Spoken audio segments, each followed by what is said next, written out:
This is the O-54B, China's new generation stealth missile frigate, our new warhorse for distant seas. Look up top, a completely new stealth-shaped radar. Look further down, an improved hull, a brand new deck gun. Everything is 2020s era hardware except one spot.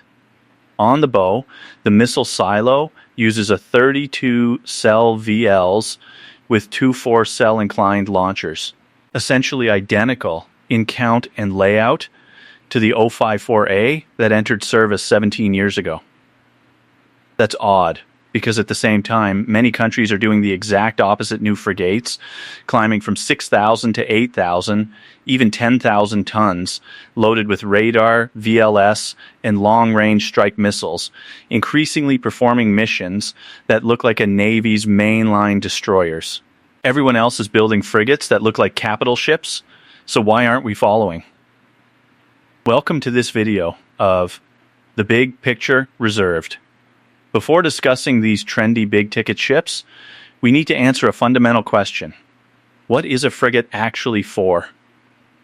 A 1945 U.S. Naval overview describes frigates as dedicated to convoy escort, freeing larger warships from that task. Today, the mission scope has expanded, but the core idea hasn't changed. Freeing destroyers from low-intensity but demanding, repetitive duties escort, patrol, sentry work, shadowing intruders, anti-submarine work, and interaction incidents. Crucially, the vast majority of a Navy's day-to-day tasks simply don't need a top-tier warship. Good enough is fine. For our Navy, today it's an incident in the Yellow Sea, tomorrow staring down the U.S. Navy, then dealing with the Philippines in the South China Sea, plus Australian and Canadian ships picking fights in the Asia-Pacific. As long as the other ship is there, ours can't just leave either. Do these tasks need an Aegis system, hypersonic anti-ship missiles, and 60-plus air defense missiles? That's overkill. A fifth of that capability, plus a deck gun, radar, and camera, is roughly right. Even in an actual world war, it's not like every Navy fights a decisive main fleet battle everywhere at once. Most missions remain convoy escort, port sentry duty, and sector patrols, where a radar, point defense system, and data link are enough. Even anti-submarine warfare, arguably the most complex modern destroyer task, doesn't demand much from the ship itself. A hull sonar, towed sonar, an AS helicopter, and the system tying them together is basically it. You don't need to strap a CH-47 onto it or wrap extra anti-sonar tiles around the hull. You're better off just building more proven hulls. For low-intensity missions, piling on capability only gets you so far.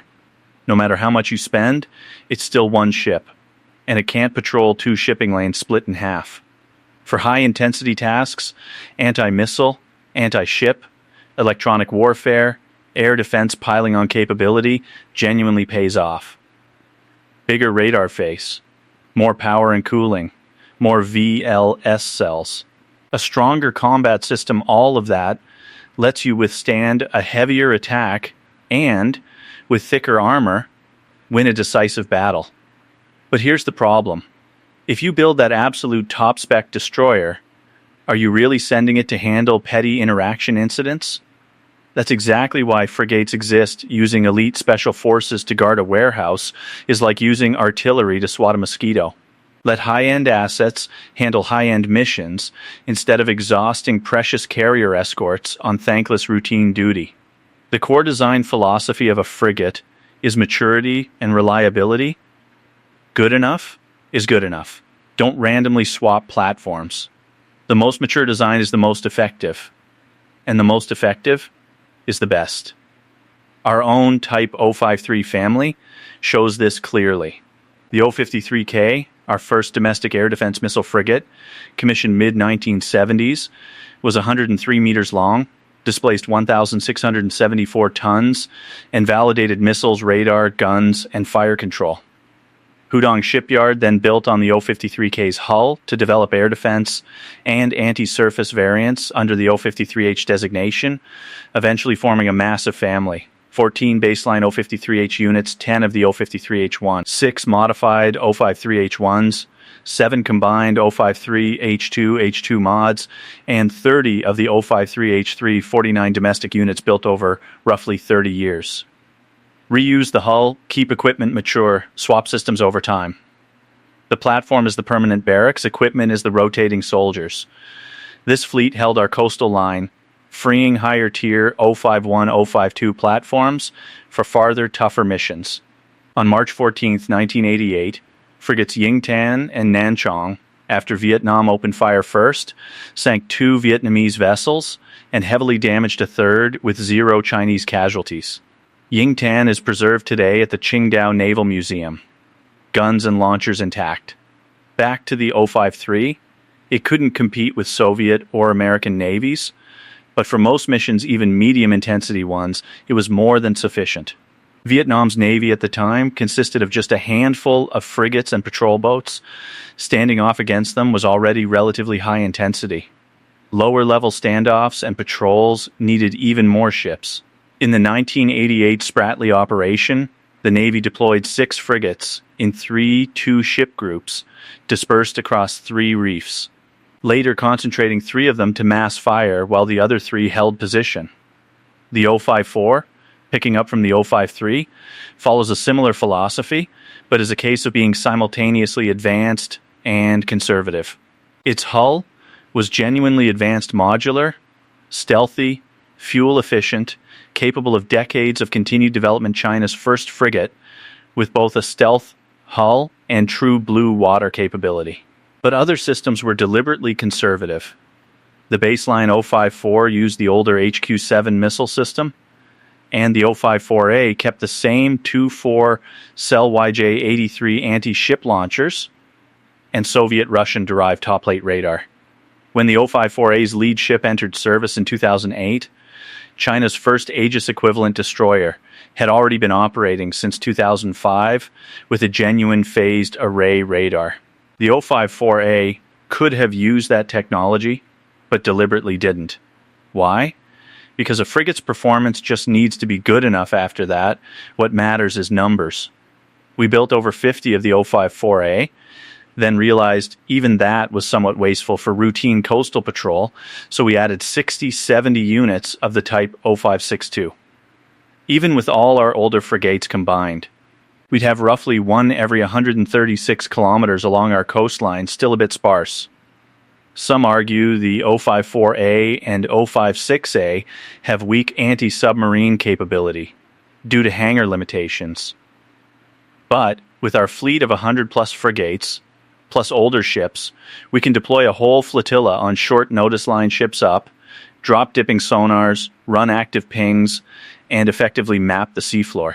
Park a few frigates over a straight choke point, and no submarine Virginia-class, Seawolf, or otherwise escapes detection. So why does the rest of the world seem to be building oversized, big-ticket frigates while we don't?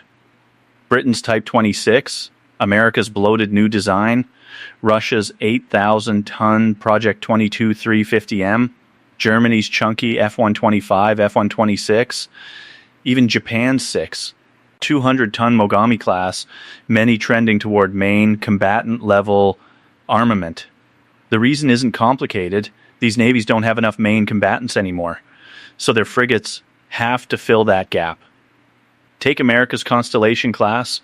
Its final displacement reached 8,250 tons, over 10% above its original design, prompting the Navy to raise the regulatory displacement cap entirely. For comparison, the Arleigh Burke class destroyer displaces about 6,624 tons standard, 8,315 full load. Constellation is this bloated because the Navy wants it to handle frontline destroyer-grade missions. Many of its protective specs meet the same extremely stringent shock-resistant standards used for Burke-class destroyers in places, more stringent than systems on the Ford-class carrier. Early on, over 300 extra tons of steel went into structural reinforcement, thicker plating, tougher watertight and blast bulkheads, armored piping, and heavy-duty shock mounts on critical equipment. The original Frem design this ship is based on, by contrast, is a normal frigate built to mix NATO commercial military standards. This shows America genuinely wants Constellation on the front line, holding the line seriously, not just running errands. The clearest evidence is its three-faced AN Spy 63 radar and full Aegis command system, matching any Burke variant in situational awareness. To power all that, Constellation's generators were upgraded from two 2.2 megawatt units to 4 megawatt units, pushing generation to 12 megawatts compared to roughly 3 megawatt units on prior Burkes. Cooling capacity is comparably scaled up too. Congress has also required standard SM-6 missiles and Tomahawks be integrated from the second hull onward. Think about it. A ship firing SM-6 and Tomahawks with better radar and more power than an old Burke, what's really missing compared to an actual destroyer? Just gun caliber and Veal's depth. The original Frem used Europe's shallow silver A50 Veals. A quick, simple program would have just fitted a self-defense length EMP-41. Instead, the Americans redesigned the forward hull and stretched the ship just to fit the longest strike length VLS cells possible, because they clearly want Constellation to function as an old-school Burke stand-in. Why? Look at the aging Burke fleet. It's 2026 now, meaning the oldest Burkes have been in the water 37 years, using 25 years as a rough prime service cutoff. The U.S. Navy currently has 38 Burkes already past that mark. Ships commissioned after July 2001 number only 37. Push the timeline to 2030, and we could seriously debate whether the number of Burkes still within their prime service window even exceeds our own Type 052D count.